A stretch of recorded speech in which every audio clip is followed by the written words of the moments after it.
এবার তো তার সম্পর্কে হানা কিছু না বলে উপায় না। বলতেছে তাইলে আল্লাহ আমার উপর সন্তুষ্ট না অসন্তুষ্ট কিছু বল। সাইদ ইবনে জুবাইর আশ্চর্য হয়ে গেছে, আরে আমি তোমার সম্পর্কে কি বলবো? তোমার সম্পর্কে তো তুমি নিজেই সবচেয়ে ভালো জানো, কি বলেন ঠিক কিনা?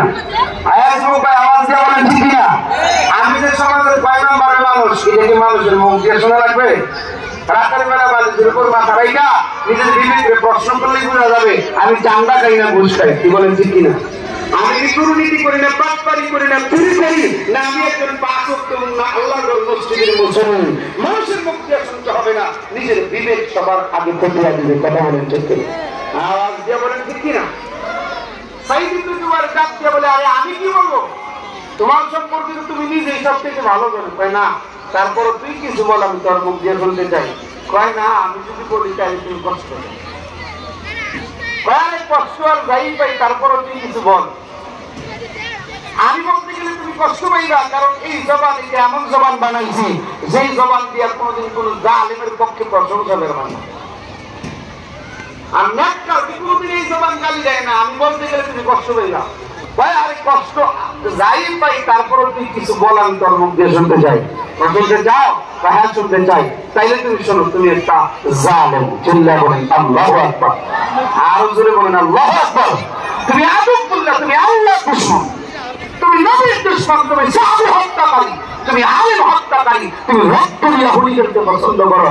তোমার চেয়ে বড় জালেম দুনিয়ার জমিনে কেউ নাই। এভাবে মুখের উপর বলে বলো, চিল্লায় বলি আল্লাহু আকবার। আর জোরে বলি আল্লাহু আকবার। জালেমকে জালেম বলতে গেলে সবার করা সম্ভব না, ইমানের ক্যাম্পার লাগে, কথা বলেন ঠিক কিনা? আওয়াজ দিয়ে পান ঠিক কিনা?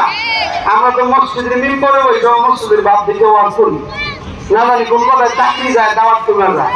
আর কেমন ইমানদার ছিল, নিশ্চিত জানে তার বিরোধিতা করা মানে এখনই বদনাম শেষ। তারপরে বলতেছে তুমি জালেম, তোমার চেয়ে বড় জালেম দুনিয়ার জমিনে কেউ নাই। চিল্লায় বলি আল্লাহু আকবার। আর জোরে বলি আল্লাহু আকবার।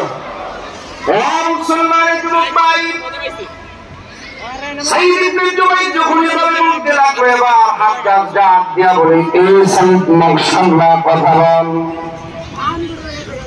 এই সাইদ সাবধানে কথা বল, আর না হয় তোর গর্দানটা কিন্তু দেহ থেকে আলাদা করে দেব।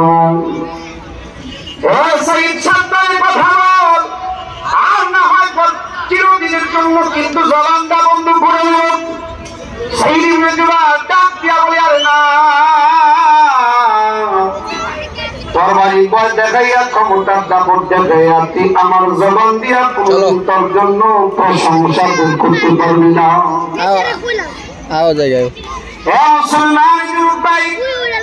এই কথা বলে সাইদ ইবনে জুবাইর কিবলার দিকে ঘুরা দিলেন।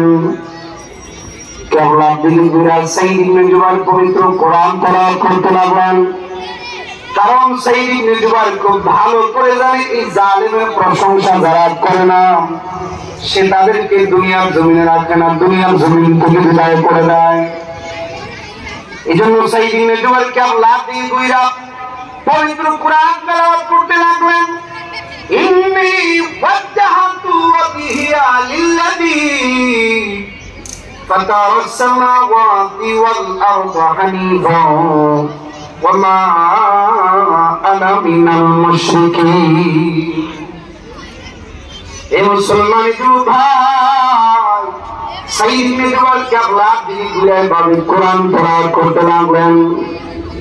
এমন তো অবস্থায় হাজার সাইদ ইবনে জুবাইরকে ডাক দিয়া বলে, সাইদ ধরে আমি কিবলার দিকে ঘুরে মরতে দেব না।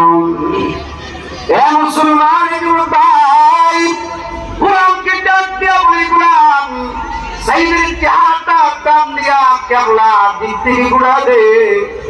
গোলাম একটা টান দিয়া সাইদের চেহারাটা কিবলার দিক থেকে ঘুরা দিলে।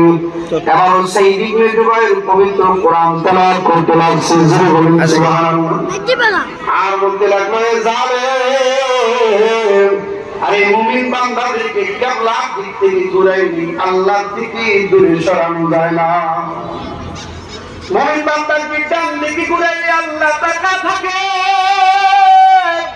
মুমিন বান্দাকে বাম দিকে ঘুরাইলে আল্লাহ তাকা থাকে।